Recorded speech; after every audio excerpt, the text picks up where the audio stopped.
Hello everyone, कैसे हैं आप सब। मैं उम्मीद करता हूं बेहद अच्छे होंगे। जीवन की उन तमाम कठिनाइयों का सामना बेहद दृढ़ता, साहस और धैर्यपूर्वक कर रहे होंगे। आज का लेक्चर जो है बहुत ही इंटरेस्टेड होने वाला है। ध्यानपूर्वक और अंत तक देखिएगा, क्योंकि आज हम अशोक की कड़ी को आगे बढ़ा रहे हैं और अशोक के आज हम कलिंग युद्ध के बारे में जानने वाले हैं और कलिंग युद्ध का कितना इम्पैक्ट जो है उसके सोशल लाइफ में और उसके इंटरनल लाइफ में पड़ता है और किस तरीके से प्रशासन में उनकी चेंजिंग एकाएक देखने को मिलता है। और उसका एक बहुत बड़ा बदलाव ये होता है कि पूरे विश्व में एक बहुत बड़े मैसेज पूरे वर्ल्ड को देने की कोशिश की जा रही है उसके द्वारा। और और आज के जो बहुत ऐसी चीज़ें हैं जो उनके जीवन से सीधे सीधे तौर पे हम अनुसरण करते हैं, या फिर हमारी बहुत ऐसी चीज़ें हैं जो नेशनल सिंबल के रूप में या फिर एक कह लीजिए कि धरोहर के रूप में हम उसे संजो के रखे हुए हैं।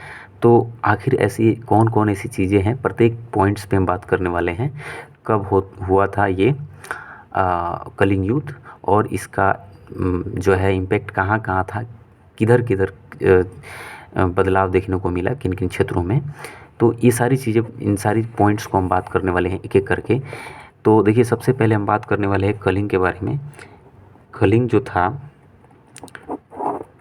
उड़ीसा का एक क्षेत्र था। ये आपका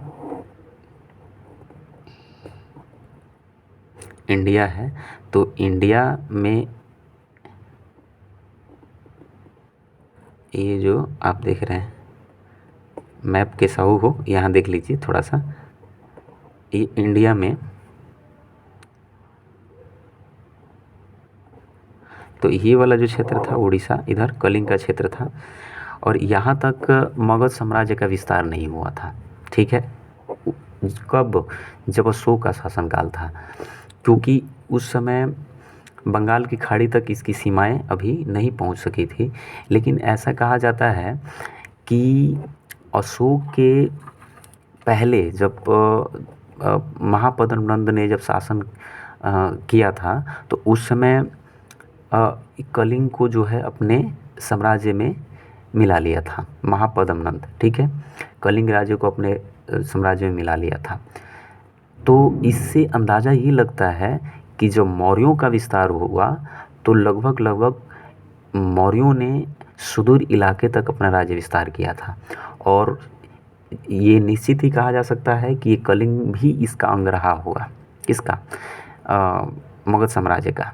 मगध साम्राज्य का कलिंग भी अंग रहा होगा। ठीक है, तो लेकिन क्या हुआ कि जब बिंदुसार का शासनकाल आया तो बिंदुसार के शासनकाल में ये कलिंग जो है अपने आप को स्वतंत्र घोषित कर दिया। ठीक है, और इसी चुनौती को, है ना, अपनी विजय के रूप में बदलने के लिए, है ना, अशोक जो है इस चुनौती को स्वीकार करता है और कलिंग पर आक्रमण कर देता है। और कलिंग पर आक्रमण न सिर्फ आक्रमण करता है बल्कि बहुत ही भयानक एक दृश्य, मतलब यहाँ क्रिएट कर देता है, बहुत ही भयानक। क्योंकि जब कलिंग युद्ध हुआ तो बहुत लोग मारे गए, काफ़ी लोग बेघर हुए और काफ़ी लोग समझिए कि माने जीवन से अपंग हो गए। तो बहुत बड़े पैमाने पर क्षति हुई। इसका जिक्र हमें 13वां शिलालेख, अशोक का 13वां शिलालेख, आपने, है ना, 13वां शिलालेख जो है कलिंग युद्ध का उसमें वर्णन है। तो 13वां शिलालेख ये कहता है कि इसमें लगभग 50,000, ठीक है, 50,000 लोगों को बंदी बनाकर निर्वासित कर दिया गया। बंदी बनाकर निर्वासित कर दिया गया। 1 लाख लोगों को लगभग मार दिया गया, हत्या कर दिया गया। ठीक है, और इससे कई गुना ज़्यादा जो है, इससे कई गुना ज़्यादा लोग क्या हुए, तो मृत्यु उनकी हो गई थी, जिसके आंकड़े एग्जैक्ट नहीं हैं। ठीक है, इस युद्ध के बाद मौर्य साम्राज्य का विस्तार जो है बंगाल की खाड़ी तक विस्तृत हो गई। तो पूरा का पूरा अब यहाँ तक इसकी जो साम्राज्य है बंगाल की खाड़ी तक विस्तृत हो गई। ठीक है, मगध साम्राज्य का विस्तार अब यहाँ तक समय चला गया था। अब बात एक्चुअली में इस घटना का इम्पैक्ट माने प्रभाव प्रभाव इसका मतलब बहुत बड़े पैमाने पर देखने को मिला, क्योंकि एक उस समय कहा जाता है कि मगध और समस्त भारत के इतिहास में कलिंग की जो एक विजय थी बहुत ही महत्वपूर्ण घटना थी। ठीक है, क्योंकि इसके बाद जो मौर्यों की विजय तथा राज्य का विस्तार का दौर था वो पूरा पूरा कोलैप्स हो गया, समाप्त हो गया। अब समाप्त क्यों हुआ? क्योंकि एक नए युग की सूत्रपात हुई।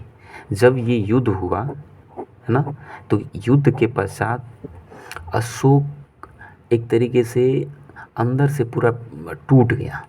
मतलब अंदर से उसको कहीं ना कहीं कोई ऐसी चीज़ थी जो उसको झकझोर के रख दिया, परिवर्तन होने पर विवश कर दिया। उसने सोचा कि यार इतनी बड़े साम्राज्य में आखिर हम किसके लिए और क्यों इतना सारा कत्ल जो है हमने कर दिया और किसके लिए किया, ये किस काम आने वाले हैं। बहुत बड़े एक तरीके से उसके अंदर ये चीज़ मतलब ये कह लीजिए कि एक एक उसकी जो हृदय थी मानवता के प्रति दया करुणा से उद्वेलित हो गई। ठीक है, और यहीं से उसका हृदय परिवर्तन हो गया। और जब हृदय परिवर्तन हुआ तो उसने युद्ध क्रियाओं को पूरा का पूरा सदा के लिए बंद कर देने के लिए प्रतिज्ञा ले ली, त्याग देने की प्रतिज्ञा ले ली। और इसका प्रभाव बहुत बड़े पैमाने पर देखने को मिला। किन किन क्षेत्रों में? तो हम ये देखने को मिला सामाजिक क्षेत्रों में। सामाजिक क्षेत्रों में देखने को मिला, सामाजिक क्षेत्रों में कैसा? प्रगति सामाजिक क्षेत्रों में, सामाजिक प्रगति के क्षेत्रों में देखने को मिला। ठीक है, धार्मिक क्षेत्रों में धार्मिक प्रचार। ठीक है, इसका एक और प्रभाव था शांति, बहुत बड़े पैमाने पर, है ना। तो इन सारे चीज़ों के रूप में ये उभर कर सामने आया इसका हृदय परिवर्तन। ठीक है, उसके बाद से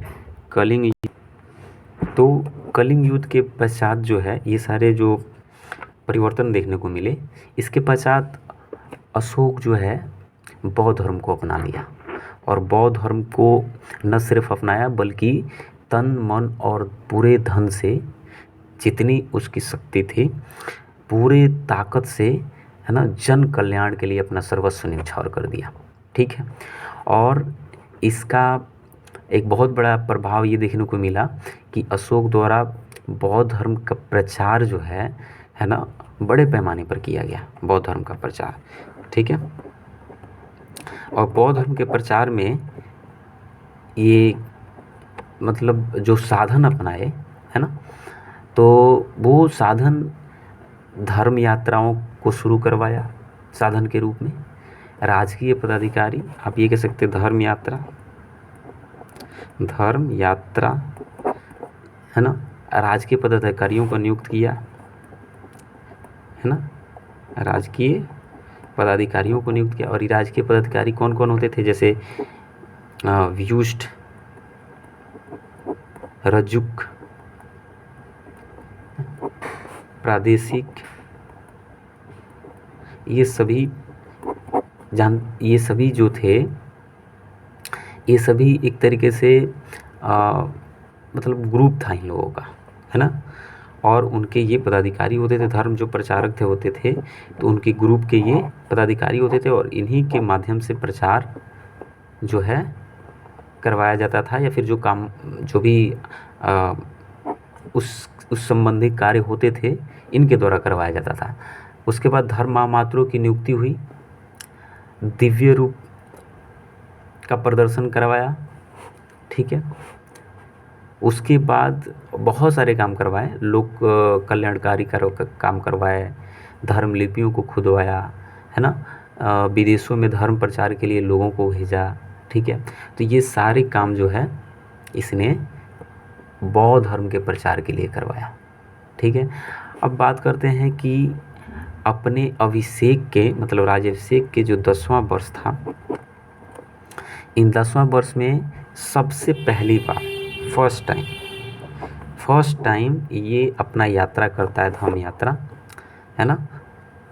10वें वर्ष में, 10वां वर्ष जो था इसका, इन 10वें वर्ष में पहली बार इसने यात्रा करी, धर्म यात्रा। और वो धर्म यात्रा थी इसकी बोध गया की।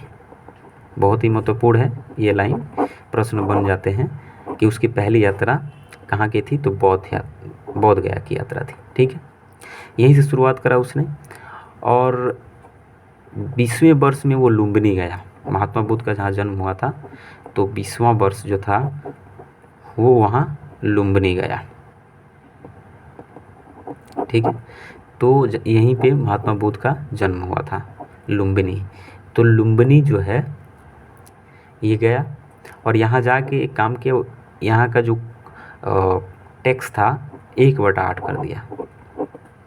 ठीक है, फिर बहुत जगह ऐसे देखने को मिलता है, तो बहुत ऐसी जगह देखने को मिलता है कि इसका इम्पैक्ट जो है जनता पे बहुत बड़े प्रभाव पे पड़ा है ना, जनता के मनोवृत्ति पे पड़ा है ना, क्योंकि जो जनता थी एक तरीके से पूरा का पूरा अपने शासक यानी अशोक के इन कार्यों से माने काफ़ी सकारात्मक हो गई और सकारात्मक होने के साथ साथ वो बौद्ध धर्म की ओर आकृष्ट भी हुई और साथ ही साथ बौद्ध धर्म के प्रचार के लिए इसने जैसे जगह जगह पर है ना बहुत बड़े पैमाने पर जगह जगह पर उसने कुआं खुदवाया, मार्गों में वृक्ष वाटिका लगवाए, आधे आधे कोस के दूरी पर है ना कुआं खुदवाए।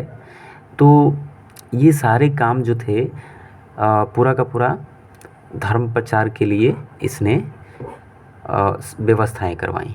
उसने पशु पक्षियों की हत्या पर प्रतिबंध लगा दिए।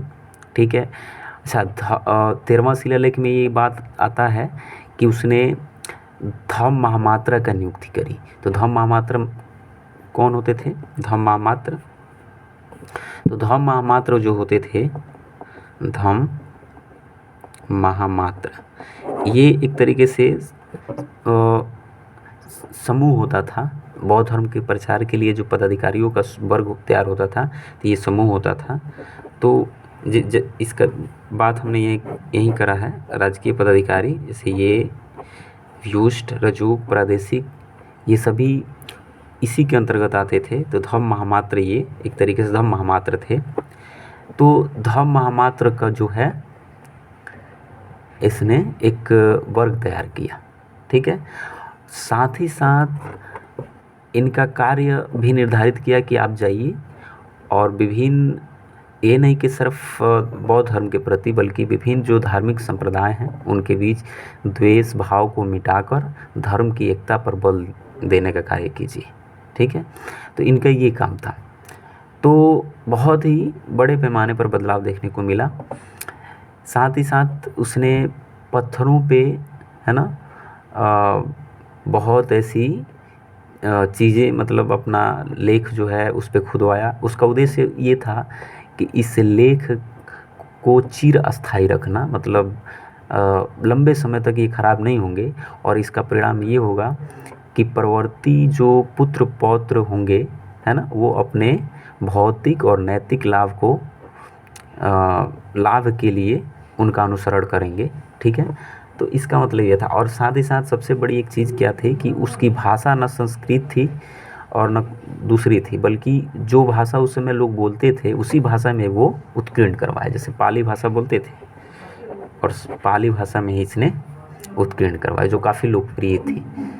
तो इस तरीके से दूर दूर तक बौद्ध धर्म के प्रचार के लिए विदेशों तक ये जो है अपने लोगों को भेजा, जैसे श्रीलंका, म्यांमार है ना, मिस्र, तो दूर दूर तक भेजा। और इन सारी चीज़ों को हम अगली कड़ी में जिक्र करने वाले हैं, अगली कड़ी में पढ़ने वाले हैं इसकी धम्म नीति, अशोक की विदेश नीति और पूरे शिलालेख के बारे में पढ़ने वाले हैं। तो वीडियो आपको पसंद आया होगा, तो इस चीज़ को अगर आप नए देख रहे हैं तो प्लीज़ सपोर्ट यानी सब्सक्राइब कर दीजिए, और नहीं तो आप इसको स्प्रेड कर सकते हैं। और हेल्प माने एक तरीके सपोर्ट माने अगर आपको लग रहा है कि ये फ़ायदेमंद है तो आप इसको जो है तो इसको लाइक कर सकते हैं और आगे आप अगली कड़ी में जानने वाले हैं कि आखिरी दिनों में अशोक सम्राट किस तरीके से अपना लाइफ व्यतीत करता है। तो मिलते हैं अगली कड़ी में। अगला कड़ी देखना मत भूलिएगा, क्योंकि एक सीरीज़ आपके दिमाग में पूरा का पूरा एडजस्ट हो जाएगा, तो आप आसानी से इस चीज़ को लंबे समय तक याद रखेंगे, एग्ज़ाम में बहुत काम आने वाला है। तो मिलते हैं अगले वीडियो में। नमस्कार।